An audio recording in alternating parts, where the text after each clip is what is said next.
Alors pour le tronc cérébral et le cervelet, il faut savoir que les veines du cortex cérébelleux et du tronc cérébral vont aller soit vers le sinus droit, soit vers le sinus transverse, soit vers le sinus pétrosupérieur. Soit vers le sinus droit, soit vers le sinus transverse, soit vers le sinus droit, soit vers le sinus pétrosupérieur. Pour les veines, là, le plus important, c'est les sinus. Alors, la somatotopie corticale des aires corticales primaires motrices de la ce qu'il faut qu'on devine très rapidement. D'abord, que le cortex cérébral est formé par la substance grise qui est périphérique, c'est le cortex cérébral, c'est le centre supérieur du système nerveux, et il faut savoir que quasiment, vu les sillons, etc., les gyreuses, quasiment la surface corticale, c'est 22 000 cm². C'est énorme. Et c'est la zone où partent tous les ordres moteurs, et où se terminent les informations sensitives. Alors, la cartographie simplifiée du cerveau, là vous avez la scissure principale de Rolando, là vous avez la scissure latérale de Sylvius, et là vous avez la scissure pariéto-occipitale. Donc là vous avez le lobe frontal, pariétal, temporal, occipital. Et l'insula, c'est caché. Le lobe frontal est essentiellement moteur.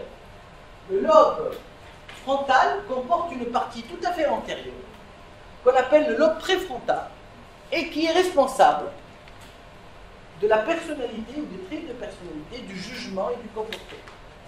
Dans des années passées, dans les États-Unis, et même en Russie, ils ont proposé une peine originale pour les tueurs en série, voilà, pour les violeurs récidivistes.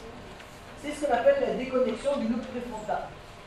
Alors, au lieu de faire un emprisonnement à perpétuité, une peine capitale, ils proposaient à des neurochirurgiens de faire une déconnexion du lobe préfrontal du reste du cerveau.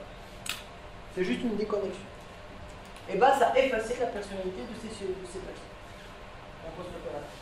Parce que la personne, si elle a par exemple un trait de caractère violent, ou elle a nerveux, ou elle a criminel, ces traits vont disparaître par la déconnexion de ce lobe préfrontal.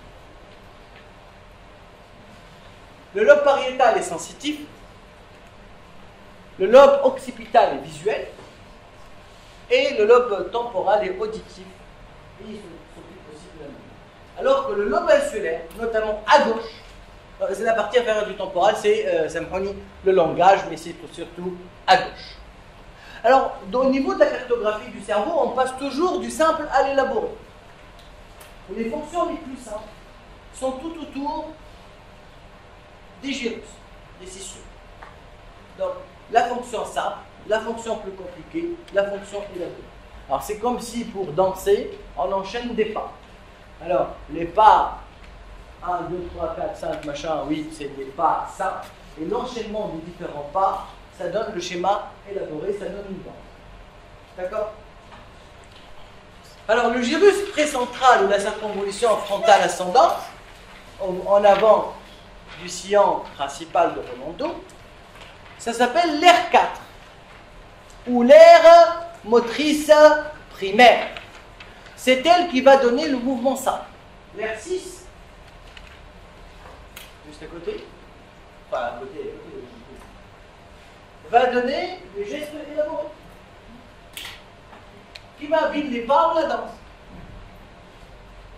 Donc, Dima, les gestes élaborés, c'est une somme de gestes simples. L'écriture est une somme de gestes simples. Flexion, extension, rotation, adduction, abduction. La danse, kiff kiff. Jouer de la musique, kiff kiff. Donc on part toujours par des ordres simples. Faites une flexion, une extension, une abduction, ça donne un A après. Si vous faites ça et ça et ça, vous écrivez la lettre A en majuscule. Alors tout le long de cette R4 ici, c'est l'aire préfrontale ou la frontale ascendante, il existe une représentation ressemblant à un corps humain déformé. معناتها si et c'est ce qu'a proposé Penfield en 1800 et quelques, si je stimule électriquement un point de cette surface du cortex cérébral, ça donne un mouvement dans la partie du corps correspondante. Et il a trouvé que par exemple, que la surface pour faire bouger tout le membre inférieur et le tronc, c'est uniquement cette surface. Alors que la surface qui fait bouger la main va de là à là. La surface qui fait bouger la face va de là à là. La surface qui fait bouger la langue, elle va de là à là.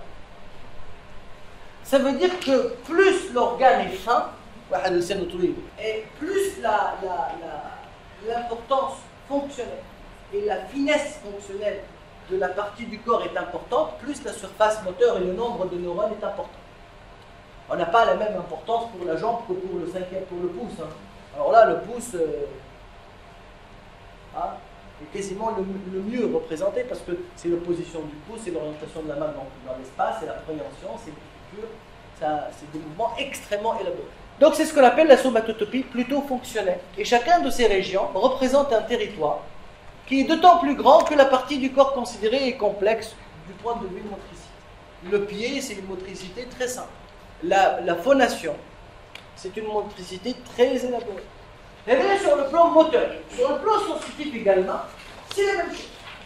C'est-à-dire, dans le gyrus post-central, c'est-à-dire derrière le sillon de Rolando, la scissure longitudinale, la scissure principale de Rolando, qui sépare le lobe frontal du lobe occipital, il existe également une représentation distordue de l'air 3. Alors l'air 4, il y a l'air motrice, ça, ou l'air 3, il y a Hedi. Alors de l'air 3, il existe une représentation déformée qui correspond à la représentation du corps, mais sur le plan sensitif. Et plus la sensibilité est importante, vous voyez la langue ici pour la gustation, vous voyez l'œil, le nez, la bouche, donc les 4 organes du sens, et par la suite la main qui prédomine toujours dans le sens moteur et sensitif, et puis le membre supérieur, avant-bras, coude, bras, épaules, tronc, hanche, membre inférieur. Plus la zone est optimale, spécifique en matière de sensibilité, plus le nombre de cellules et l'aire corticale est important. Alors je vais vous détailler quelques aires au niveau du cortex cérébral. D'abord, vous allez au niveau du lobe occipital, l'aire de la vision. C'est ce qu'on appelle l'aire 17, 18 et 19. Je vais vous donner une explication qui va peut-être vous heurter. Vous savez qu'est-ce qui se passe dans les aires 17, 18, 19? C'est ce qu'on appelle, c'est le sein, élaboré, complexe. D'accord?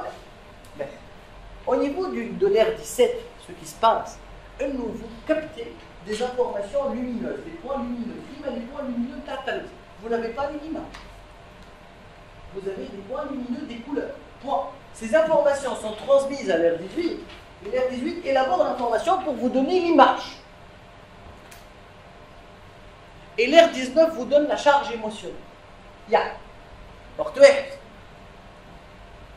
يمشي يقف قدام مدرسة وولده خارج من المدرسة. L'air 17 il voit des points lumineux, il voit rien. L'air 18 lui donne là, et l'air 19 وولده خارج من المدرسة يعقل.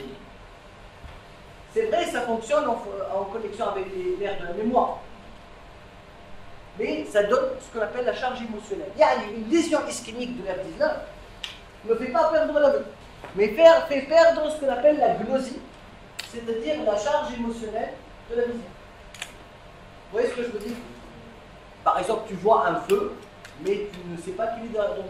Les aires auditifs, 41-42, au niveau de la région temporale, kiff, du simple à l'élaborer.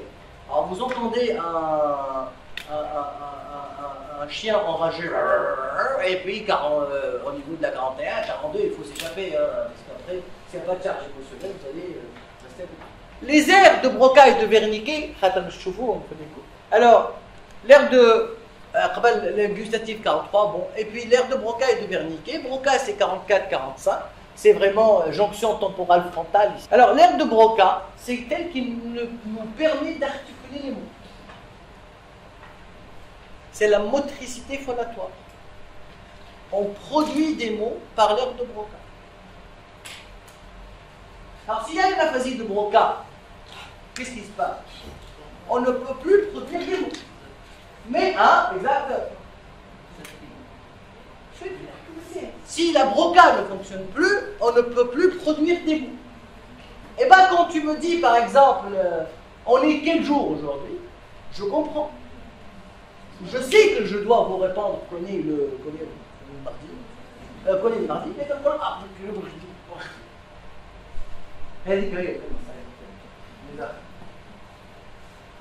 par contre, l'ère de Wernicke, qui est plus en arrière, en temporo-occipital, c'est la compréhension du langage même qui est affectée. On peut produire des mots, mais on le comprend. ما تتعاود تسالني نفس السؤال الفيرنيكيشن جاوبك تقول لي اليوم شنو؟ نقول لك والله امبارح جا Donc c'est des gens qui produisent des mots, qui articulent bien, et qui le comprennent. Le broca comprend, mais ne produit pas correctement les mots. Le Wernicke ne comprend pas, ne produit les mots.